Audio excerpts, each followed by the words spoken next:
This declaration has been adopted. The declaration, which is about 83 paras long, each of the paras have been adopted with about 100% consensus. There's no chair summary, there's no footnote, despite the very notable presidential exceptions of China and Russia.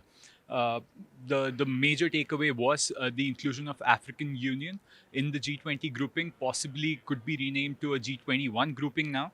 Uh, Amitabh Kant, the G20 Sherpa, emphasized that there was consensus on all developmental and geopolitical issues. Again, despite the absence, the presidential absence of China and Russia. Janani, what were your takeaways from the finance and the Sherpa tracks? Like you noted, there have been some key developments coming in from this. One being a global biofuel alliance that's come about here. This is something that will be a big move for climate change and mitigating that, in fact. And also, there has been a lot of finance track objectives that we've seen come along, and all of these have been agreed upon with full consensus. Now, chief of this is, of course, the Multilateral Development Bank reform.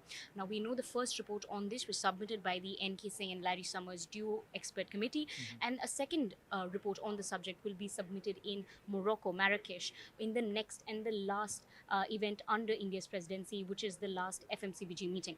Now, also interesting is the debt resolution framework or the debt relief framework. This has already been decided for 3 low-income countries, Sri Lanka included now, but Sri Lanka doesn't fall into the framework considering that it's a middle-income country. A cryptocurrency regulation or perhaps a framework to regulate that is also a key development here. Does this mean there will be a crypto law? Not really. What it means is that now there is a framework for member countries to adopt whether they want a ban position or a regulation position. They have a free will to decide on how they will go about this. Lastly, I want to talk about how the grain corridor was also a topic of discussion. In fact, we were told that there were 8 paragraphs in these 83 that spoke about geopolitical tensions. And of course, the grain deal and how food and energy insecurity has been accelerated was also spoken about. Is there a consensus on that?